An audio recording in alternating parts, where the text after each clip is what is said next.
Hi. Nice to meet you. Nice to meet you. Hi again. Hi again.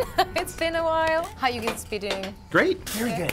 So guys, what have you and the Heroes team been up to lately? It's been a crazy first year of Heroes of the Storm. You know, we just launched last June, and we're really just getting started. You know, so much content, so many features that we've added over the past year. You know, there's been 19 new heroes, 3 new battlegrounds. We've had massive feature overhauls, like we redid our entire rank system. We now have leagues and seasons and season rewards. We did unranked draft, where players can come in and play draft mode without actually being in the ranked league. So it's a much more kind of fun, more relaxed way to play with draft mode. You know, we're patching the game every week with balance changes. We add new heroes every 3 to 4 weeks. We have massive patches every 6 weeks or so. So it's just this kind of onslaught of new content all the time in Heroes of the Storm. It's been a really fun ride. Wow, so that sounds like you had a really packed year, and it's not even over yet. We have Gamescom coming up, and what are you guys having in store for us this year? We got a big Machines of War event coming. It's going to be introducing StarCraft into the Nexus. We got a few StarCraft battlegrounds coming, the first of which is Brax's Holdout.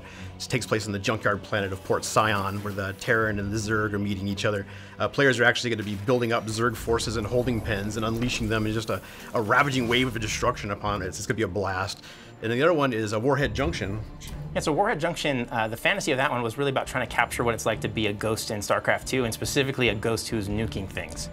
So this is the first time we've created a battleground where individual players are getting a new ability on it. So what's happening is periodically, it's a 3-lane map. It's actually our largest battleground that we've done to date. Periodically, warheads will spawn across the map. The players have to kind of go out and channel on them, capture them. Once they do, they'll get an activated nuke ability on their command card that they can then go and nuke structures or heroes. It's going to do a huge amount of damage in a large area to structures. It'll do percentage damage to heroes. Multiple heroes can have nukes at the same time, so they can coordinate and cast them together, or they can be doing like individual strikes with them. If you're killed, though, you drop the nuke, and your enemies or your allies can pick it up, and then they can use the nuke as well. It's a really different take on objective, something really different from what we've ever done before. Well, those two battlegrounds sound really fun. I know exactly that every StarCraft player out there is going to be very excited to get their hands on that. Is there anything else they should be looking forward to on those maps? As part of Machines of War, what's really cool is bringing StarCraft into the Nexus. It means that we're bringing in all new minions, all new mercenaries, all new bosses, all new structures, cores, towns. Everything's being replaced to be StarCraft themed, and they've really gone overboard on making this an amazing new battleground. Now, for Eternal Conflict, we had obviously also new heroes being playable in game. Are we having the same this time around as well? Absolutely. There's a couple new heroes coming in with Machines of War. The first one is a StarCraft hero that a lot of people who played Legacy of the Void are going to be very familiar with. He is Alarak. This should be fun. Alarak is a melee assassin, very true to his personality in StarCraft 2. He's a bully. His kit's really built around kind of punishing enemy heroes that are kind of overextended. His whole playstyle is really built around his W, which is called telekinesis, and it's an ability that allows him to push enemy heroes and also push himself. So he uses that ability to kind of move people around, kind of configure the battleground to his whim, and then he just extracts a ton of damage on everybody. So his whole theme of vengeance is really holding true in Heroes of the Storm as well. So one of his heroics is called Reckless Charge, and this is a channeled heroic where he channels it. The longer he channels, the farther this Reckless Charge goes. And it basically just sends him out across a huge line, does damage to all the heroes that are in his path, and again, like, the more he's able to channel it, the more damage he's going to do with that. So Alarak is a really fun hero, ton of damage, a lot of ability to kind of configure the battleground. Yeah, the second hero we're actually bringing over isn't from StarCraft. We got some feedback previously. People wanted a little more variety. So instead, we're going with a different sci-fi themed hero. We're bringing over Zarya from Overwatch. I am the strongest. She's going to be only our second ranged warrior that we've had in the Nexus. Really excited to get a hold of her. People that are familiar with Overwatch are going to recognize her gameplay. Similar to what we did with Tracer, we're bringing over her kit almost entirely intact. So she can shield herself and her allies, providing some support. And as she takes damage, she uses that to make herself stronger. Her beam attack splashes out to hurt things around it. And she even brings over Graviton Surge, her ultimate that pulls people in and holds them in place, which is going to make some amazing combos. Really can't wait to see her played.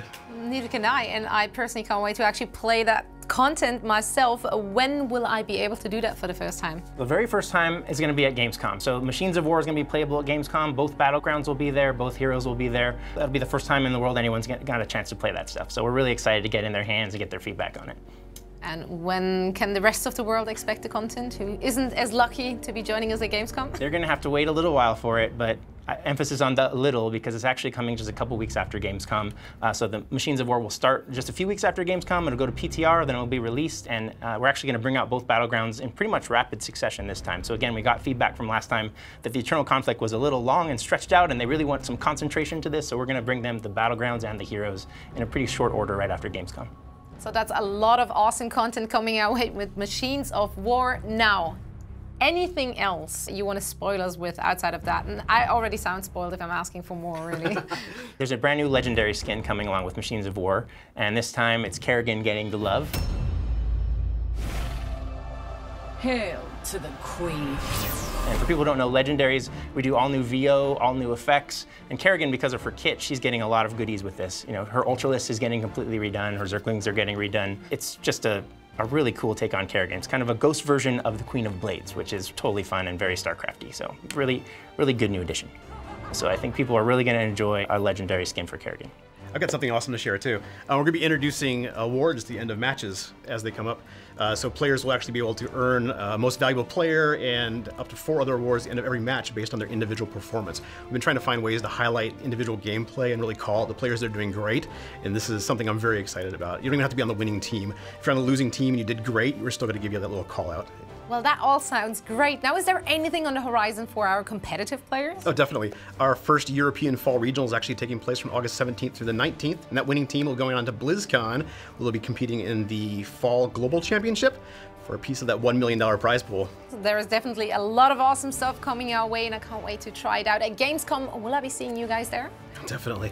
Yep, absolutely. We'll be there. We'll be out on the show floor. There'll be demos, so people should come check it out. We can talk to them while they're playing. It's going to be a lot of fun. We'll see them there. Awesome.